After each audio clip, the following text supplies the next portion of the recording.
Welcome to Beyond the Clinic, the podcast for health professionals ready to transform their expertise into innovative income streams that extend beyond the traditional clinic model. I'm Sarah Almond Bushell. I'm a registered dietitian and certified business coach and proud owner of 2 successful online businesses.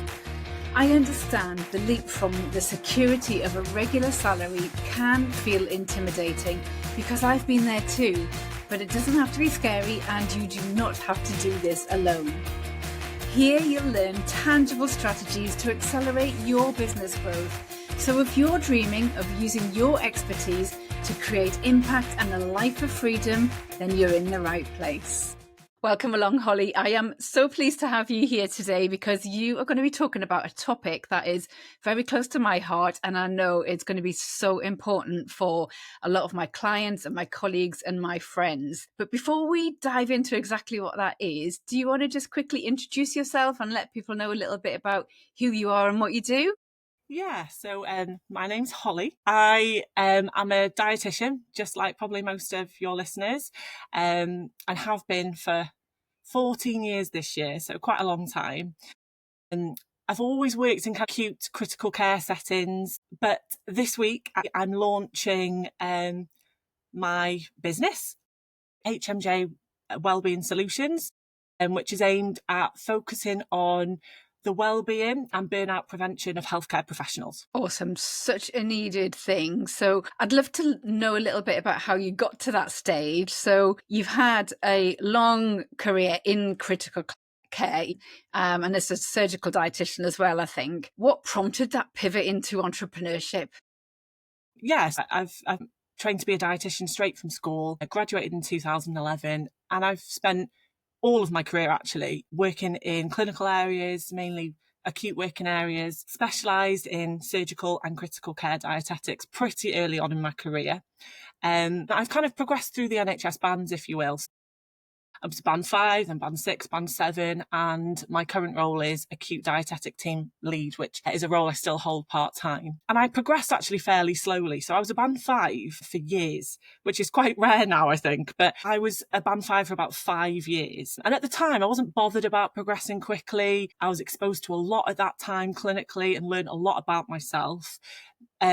Predominantly things like different people, other personality types, different learning styles, communication methods, for example, which has probably changed my direction a little bit as I've gotten older and kind of got me more into the kind of team lead kind of role that I'm in now. So growing up, I've always been encouraged to talk about my emotions and feelings, no matter what they really were. So my mum was a mental health project manager. So it wasn't ever something that I was afraid of particularly, but I learned in university, and more so when I became a dietitian, that people don't like talking, or they really struggle to talk about themselves and particularly their struggles. Unfortunately, there still seems to be a bit of a stigma attached to talking honestly and openly, especially around health and well-being. So my work in surgical and critical care areas kind of exposed me to mental health more, in that psychological health is something that we openly talk to a lot of those patients about. And a lot of my patients have great difficulty talking about psychological health just generally. So I became quite passionate about well-being just generally, patient well-being in the beginning, because of my exposure to it. But then when I became a team lead, I was exposed to honestly, absolutely loads of things I'd never come across before in my life. Really crazy stuff, really, probably like COVID is probably the best one. But even just things like staff members needing support finding housing, dealing with relationship breakdowns and the menopause and things like that. So it opened up a new realm for me, professionally. And when COVID in particular hit, it was definitely the most difficult moment in my career and my life, probably so far. You know, leading a team and supporting them through things that they've never come across before, really heartbreaking at times. And although some support services became available during that time, they were kind of quickly taken away to a certain extent, and they weren't that personalised or effective. Round about that time as well. So I work in Wales, and I dealt with kind of degree format changes in Wales around that time too. So where undergraduate degrees changed from typically 4 years to 3 years. Okay. both of those things kind of seem to flick a bit of a switch in acute dietetics, well, for me anyway. And there was an increase in capability issues, some of them significant, and it led to completely new ways of working. So I was becoming more aware of staff wellbeing and burnout. It made me want to do something to change the stigma a little bit. So in my actual current role, I became a wellbeing champion and also an engagement ambassador. And it led to me developing development and wellbeing programs for not just acute dietetics, but for a period of time, the dietetic department that I worked in, and also the wider therapy department in my trust as well. So as I say, I still work in the NHS as a team lead, but I've wanted to get more involved with external work outside of my NHS role for some time.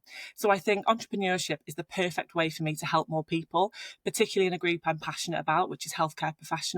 And I've done a lot of work on wellbeing and burnout within healthcare over the last few years.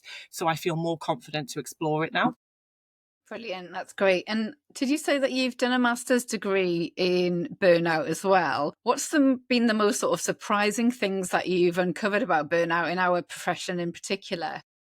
Yeah, so I completed a systematic review. So it was basically about the adverse wellbeing and burnout in dietetics. So it looked at dietitians and then also dietetic assistants. I know some people call dietetic assistants different names, so like support workers, for example. And probably the most surprising thing, and it still kind of blows my mind a little bit, is that I was the first person to complete that collective research in 2022. Honestly, I still think, why was that not done much earlier? It just seems a bit weird. And another surprising thing is that up until the time of my research, there were actually only 9 studies that were eligible for my review. And actually, they looked at wellbeing and burnout within dietitians, not within dietetic departments. So no study existed in relation to support workers. No study had been done in the UK at all either. Most of the studies, so of the 9, a few were Australia, a few were America, a couple were South America, and a couple in Europe. But honestly, there wasn't much at all. Out of all the studies that were eligible, we were found to have collectively, so in all of the studies that I looked at, low to moderate levels of burnout, which when you're reading it as a dietitian, you just think, no, that's not right. There was one study that looked at burnout before and after the first year of the COVID pandemic, and burnout was seen to be moderate to high in that group. And honestly, I think maybe COVID has maybe switched it up a little bit in terms of allowing us to be a bit freer with the way that we speak. But the studies were all different in terms of numbers and participants. The methods of burnout and wellbeing were different.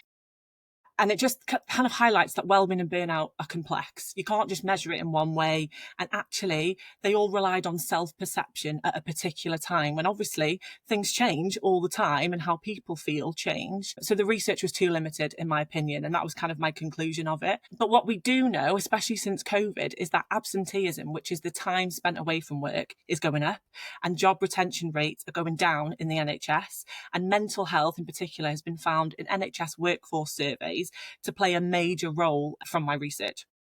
Yeah. And of course, that's all NHS, isn't it? And our listeners are more likely to be freelance healthcare professionals. Was any of those reviews that you looked at, even across the world, based on non-employee dietitians? No. So they were all to do with... In fact, actually, private dietetics, it was almost like it didn't exist. And that I found that quite interesting as well, because it kind of, well, obviously none of the studies were from the UK, but they were all public services, basically.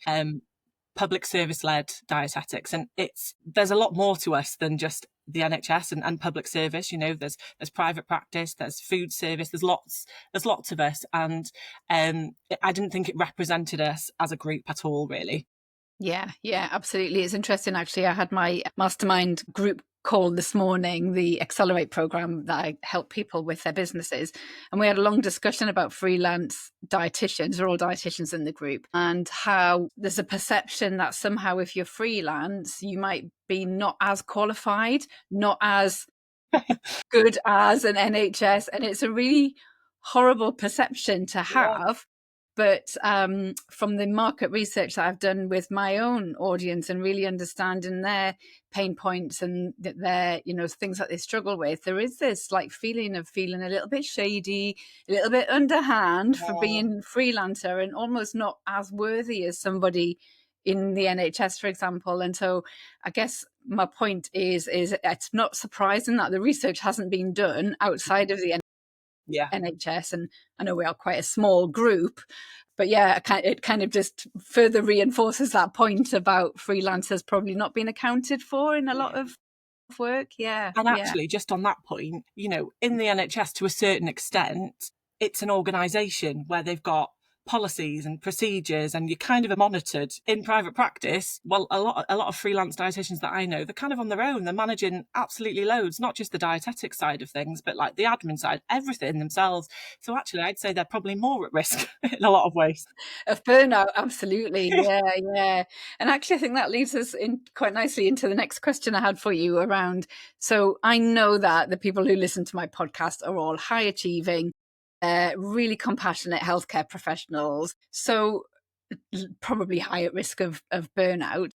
What are some of the early warning signals or signs that somebody might have if they're on that path towards burnout, even if they don't really feel that they're there yet? Is there any sort of early warning signs that they could be aware of? Yeah. So from my experience, I say the first early signs are probably feelings of fairly consistent tiredness, and more consistent kind of lack of satisfaction while working, which kind of leads them into a habit of being negative about work. So, for example, if you're coming away from work feeling tired, there's normally a reason for that. And, everyone has their off days, and I'm not talking about coming home from work once feeling tired and dissatisfied. I'm talking about pattern and repetition of feeling that way. So if you're always coming home from work feeling tired, there's a reason for it. It's health related, it's potentially overwork, lack of rest, and it typically doesn't get better without significant thought process.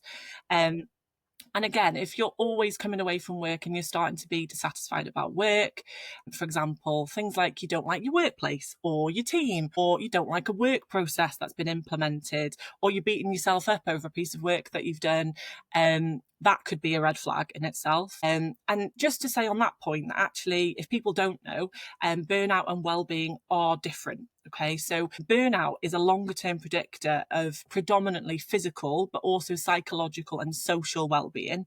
But well-being consists of many factors. Burnout is a part of it. So someone might not be burnt out, but they might have poor overall well-being, and vice versa, really, which makes things kind of difficult, lots of blurred lines. But what's interesting is that burnout actually originated within the healthcare setting. Okay. Which is, for me, it's fascinating because actually it's considered more now in other settings from a strategy point of view. I'm not saying we don't think about it in healthcare, but it's not as predominant in the agenda. So burnout is typically defined as extreme exhaustion in response to prolonged organisational stress or exposure to work-related stresses.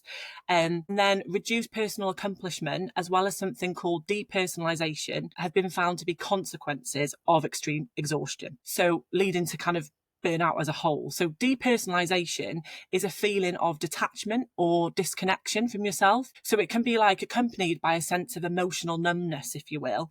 And it can be a symptom of various mental health conditions on their own. So like anxiety, depression, post-traumatic stress disorder, or panic disorder, or it can occur on its own. But it's significantly linked to negative or cynical feelings about work, and they often overlap. So what I would say is that as humans, we are psychologically and physiologically created to cope. And you see that all the time in clinical work. So, for example, eating disorder or mental health patients who might eat very, very little, but get used to that and are not always in crisis point. And surgical patients who might have high output stomas, but then actually their biochemistry stabilizes because the body gets used to patterns and normalizes them, even if they're not fantastic. So you might not feel that you're burnt out, but you actually might be.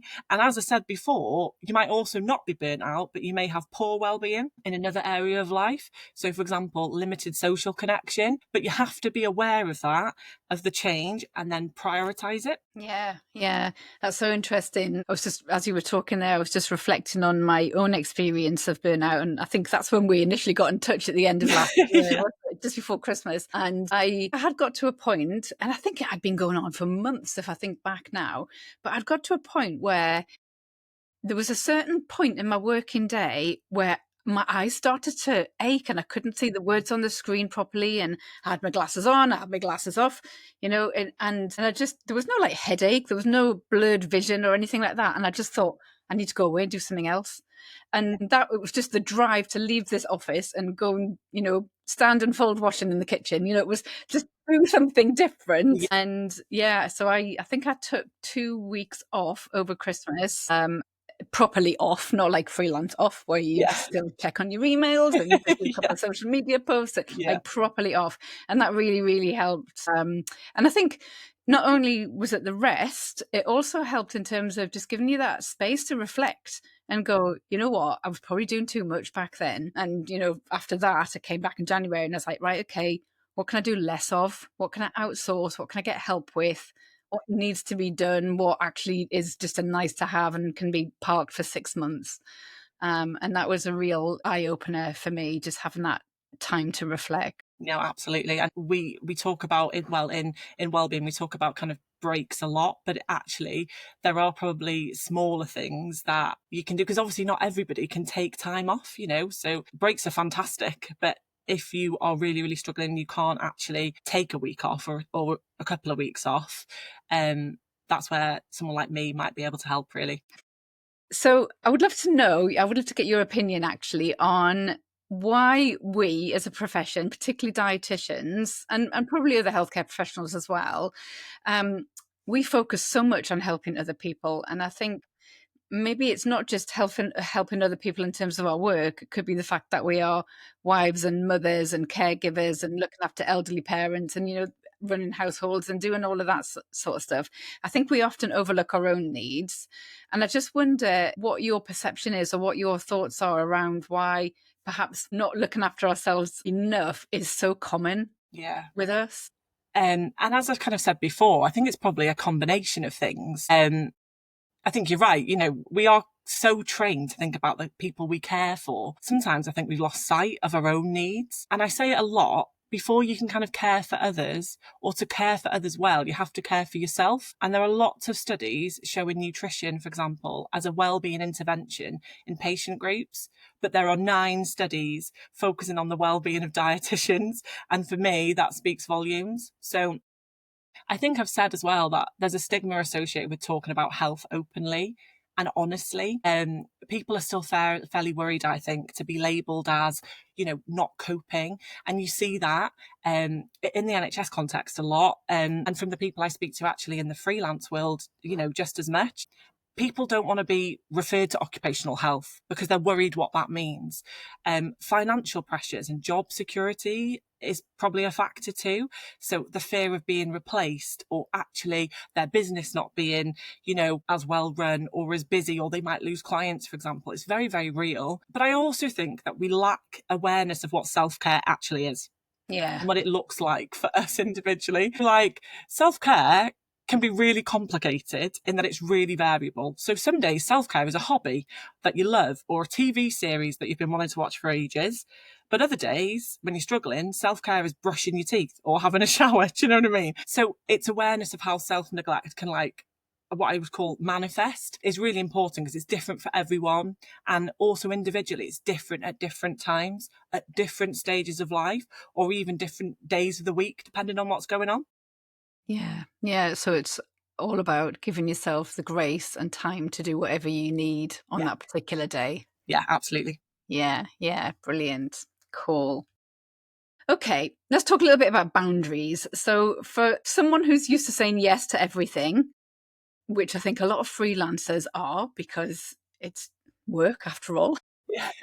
What's one small but really powerful way to start reclaiming your time and your energy in your day? So when I was making notes, I found it really hard to just think of one small thing. So I made a list of 3 things, and I'd like to talk about them all. But I will say probably the smallest and most powerful first step is to pause before you say yes, even if it's just for a few seconds. And when someone asks for your time, what I typically would say to someone is try responding with something like, let me check and get back to you. And it gives you the space to reflect on whether the request kind of aligns with your priorities, or if it's something you're agreeing to out of habit or guilt or fear of conflict. And it's not a full no at that point, but it kind of creates what we call the habit of intentional response rather than an automatic agreement. So over time, that pause becomes your kind of gateway to healthier boundaries. A couple of other small things to consider, and this is what I typically do. So I make a no list, which I know sounds a bit crazy, but it works really, really well. So write down 2 or 3 things that you no longer want to say yes to. And it could be meetings without agendas, last minute favours, it could be weekend work, it could be whatever you want it to be. But keep the list visible to you, and it helps you recognise and honour your own limits before you put on the spot. So that pause over time makes you more confident, but you already know it's a no because it's on the no list. And then the third thing, and we mentioned this just a little bit before, is scheduling you time before scheduling in anyone else's time. So actually blocking out personal time in your calendar before committing to others is really, really important. If you treat it like any other appointment that is non-negotiable, it makes it easier again to say, I'm already booked then, sorry. So they're my 3 small but powerful things. Yeah, I think that's great. I think very similar to the sort of things that I often say to people is, particularly in our profession, if you get asked to chair a committee or go on someone's podcast or, something that sounds, oh yeah, that's really good, that's really exciting. I often say to people, run that through the filter of your business. Will this help you move your business forward? Yeah. Or is it a distraction? Yeah. Because quite often they can be like nice little shiny objects, but they don't actually take you where you need to go. Exactly. So I guess that's kind of similar to that pause and check your list kind of thing. Yeah, absolutely. And the other thing that we often do is we map out our model calendar, I call it. So this is where we might just have like a Google Calendar that's an overlay on top of your normal calendar where you've got all your non-negotiables blocked in. So, for me, it used to always be the school run because I wanted to be the parent who was at the school gates. I actually put in some set time for CPD because I'm someone who just goes down the CPD rabbit hole. And before I know it, I've spent 3 days on this particular topic. So just like putting some designated time in for that. And then things like lunch breaks. How often do we not take lunch breaks? Or, you think, oh, I will take a lunch break, but actually I'll sit and flick through my copy of Dietetics Today at the same time. No, that's not a lunch break. Yeah, no, exactly. Yeah. Yeah. And you mentioned there as well about so like the schoolroom, and just to mention this point because I have a lot of people say stuff like this to me, and doing the schoolroom isn't a break in my opinion. Doing housework, I mean, I've got kids, I know. Doing housework, it's actually not you time, is it? You're still doing something for other people. So actually I wouldn't be putting doing the school, obviously prioritize it, put it on your calendar, but I wouldn't put it as the you time category. I mean, like having a bubble bath or watching a really good series that you've wanted to watch for ages and blocking off an hour of time, whatever it is, that's for you, not for other people, even outside of work. Yeah. Awesome. Right. So I want you to tell us a little bit now about your service. So you said you've got this tiered wellbeing service that you're launching just this week specifically for healthcare professionals. Can you tell us a little bit about what makes your approach different from that sort of typical self-care advice and why that's really important for us? Yeah.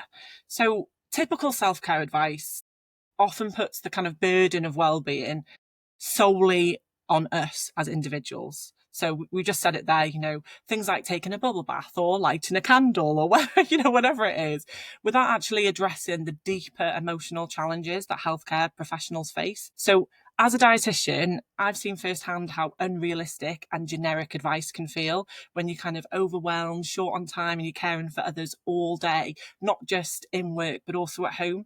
And that's why I've designed some wellbeing services to offer something more practical and more compassionate. So there are wellbeing services out there, just to mention, really quite decent ones too.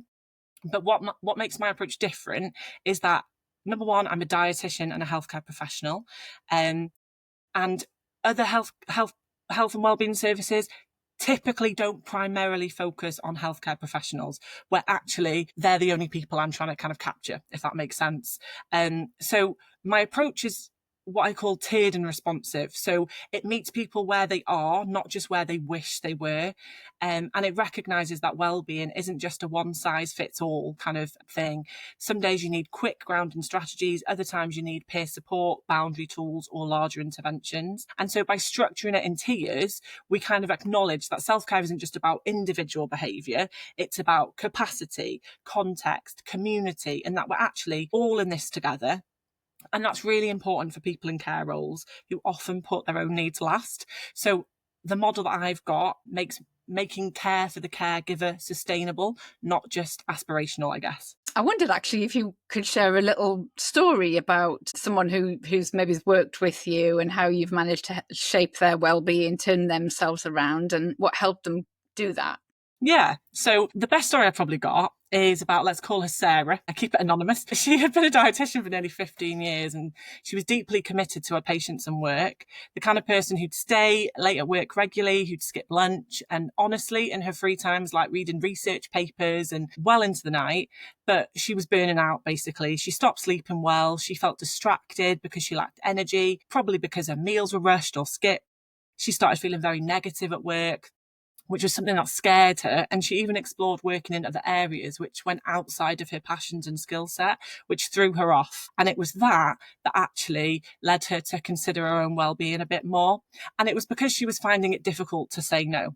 She actually decided she needed help to rectify that because of how she felt and was made to feel when she said no. So she nearly didn't turn up to the assertiveness session she had booked herself onto in her own free time. She questioned if it would help and if it was really needed, but she went and she learned about writing a small no list and pausing before agreeing to things, and even role played how she would communicate that with others. And that was the key for Sarah. It was a small thing, but it was something that she knew she needed to work on if she was going to stay in dietetics. She started to remember that saying no isn't a weakness. But just to say that 6 months after that, Sarah didn't become a yoga-loving, green juice-loving person, but she started to eat and actually sleep better. And she stayed in dietetics because she wanted to and felt that she could. And even now, Sarah has the ability to check in with herself, and she has the tools to be able to do that and gain support with her well-being when she needs to, and doesn't feel bad for needing that. And I know all this about Sarah because she is me, probably 8 years ago now. And I'm sharing that story because honestly, no one is a superhuman and has it together all the time. I certainly don't either. And that's the point. Wellbeing is completely contextual, completely situational. And I unfortunately had to learn some really hard lessons in some really hard ways. And my situation made me think about other healthcare professional situations. And over time, when I became a wellbeing champion at work, to essentially help other people learn what I had to learn the hard way. So I'd be lying if I said I eat lunch all the time and that I never leave work late anymore. But, you know, sometimes I'll have awesome times and sometimes I'll go through some real hardships, which will need support. That's life, isn't it? But it's not negative. It's not embarrassing. It's real. And that's what being a human is. And actually how you adapt, change and grow is what matters. And how actually healthcare professionals can come together to help each other is also really important because, as I've said, we're all in this together. Yeah, awesome. Thank you so much for sharing your story. That's really powerful. And you know what? When you come to marketing your offers, always refer back to that because you've got that lived experience. You'll be able to bring across the emotion, the passion. You'll be able to connect with people on a really deep level because of that. So thank you so much for sharing that. You're welcome.